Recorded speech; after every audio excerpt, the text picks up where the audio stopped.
अस्सलाम वालेकुम रहमतुल्लाह। आपने यकीनन कुछ लोगों को ये कहते हुए सुना होगा कि कुर्बानी के गोश्त का जायका अच्छा नहीं होता, इसमें से एक नागवार सी महक या स्मेल आती है और ये जल्दी गलता यानी पकता भी नहीं। हो सकता है ये सब कुछ आपने भी महसूस किया हो। अगर महसूस किया है तो क्या कभी सोचा कि ऐसा क्यों है? अगर गौर करने का वक्त नहीं मिला तो इस वीडियो को मुकम्मल देख लें, फिर आप इसी गोश्त को मज़े ले लेकर खाएंगे।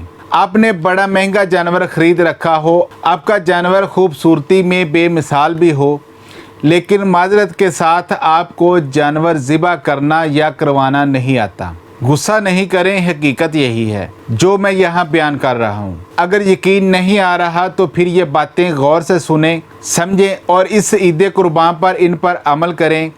आप खुद ही कहेंगे कि कुर्बानी का गोश्त तो हम आज पहली दफ़ा खा रहे हैं, क्योंकि ऐसा मज़ेदार, सेहत बख्श और खुशबूदार गोश्त आपने पहले कभी नहीं खाया होगा। आपको करना क्या होगा? कुछ भी नहीं, बस सावन के मेंढकों की तरह निकलने वाले फसली कसाईयों की बातों पर यकीन नहीं करना, बल्कि दीन की रोशनी और ज़बीहे की साइंस को मद्देनज़र रखते हुए उनसे मेरिट पर जानवर ज़िबा करवाना और गोश्त बनवाना है। अगर वो आगे से चूचरा करें तो बेहतर है आप उनसे बच जाएं। आखिर आप उनको पैसे किस बात के अदा कर रहे हैं? अगरचे सच्चे आप भी हैं कि पाकिस्तान और मेरिट, जी हाँ, कहीं और हो या ना हो, लेकिन इस बार छुरी थल्ले मेरिट ज़रूर आना चाहिए। बस यही आपने करना है। अगर आप पकीज़ा, खुशबूदार और जायकादार गोश्त खाने के वाकई ख्वाहिशमंद हैं तो फिर ज़रा आगे आकर सुनें। ज़िबा करने की छुरी आपकी नीयतों की मिसल अच्छी तरह तेज़ होनी चाहिए,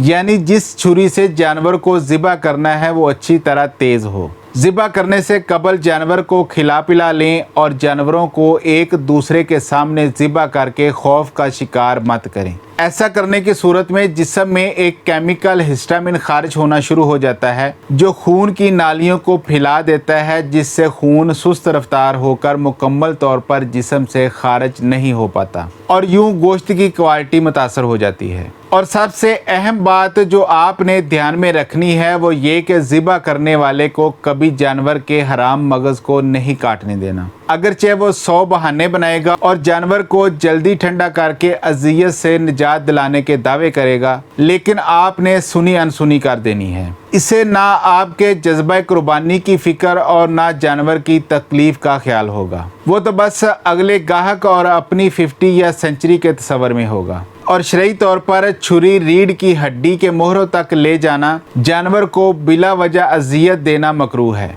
ज़िबा करने की शर्त में पहली सांस की नाली, दूसरी खुराक की नाली, तीसरी दो जगलर आर्टरीज और चौथी 2 कैरोटिड आर्टरीज में से किसी 3 का मुकम्मल या जुज़वी कट जाना और खून का बह जाना शामिल है। चले आप सारी नालियां और रगे काट दें, मगर मोहरों तक छुरी ले जाने की कोई ज़रूरत नहीं, यानी गले के जोड़ को खोलकर उसमें मौजूद एक पट्टा होता है, इसे हरगज़ नहीं काटना। अक्सर लोग छुरी से ज़िबा करने के बाद जानवरों की गर्दन को झटका देते हैं, गले का जोड़ खोलने और जानवर जल्दी ठंडा करने के लिए। याद रखें, ऐसा करने से जानवर की तकलीफ़ कम नहीं की जाती बल्कि जानवर की तकलीफ़ बढ़ाई जाती है, तो ऐसा नहीं करना चाहिए। लेकिन अगर कोई दादों पर दादों के फ़न दिखाने की कोशिश में हराम मगज़ काट देता है तो जिस्म का तड़पना यकदम रुक जाएगा और यूं गोश्त में मौजूद बारीक रगों से खून खारिज नहीं होगा, जिसका नतीजा गोश्त की ख़राबी और जायके की तबाही की सूरत में निकलेगा। और आखिरी बात, जानवर के तड़पने के साथ इसकी तकलीफ़ का कोई ताल्लुक़ नहीं। पहले 2-3 सेकंड में ही जब सांस और खून की नालियां कट जाती हैं तो उसका दिमाग बेहिस होकर तकलीफ़ महसूस करना बंद कर देता है और जानवर जो आपको तड़पता हुआ नज़र आता है वो उसके पट्ठों की गैर इरादी हरकत की वजह से होता है, जो उसके हराम मगज़ के तहत होते हैं। साइड पर दी गई तस्वीर में ज़िबा होने वाले जानवर के गले में मौजूद नालियों और खून की रगों के मकाम को वाज़े देखा जा सकता है, जिसे देखकर ज़िबा के अमल को समझने की कोशिश करें।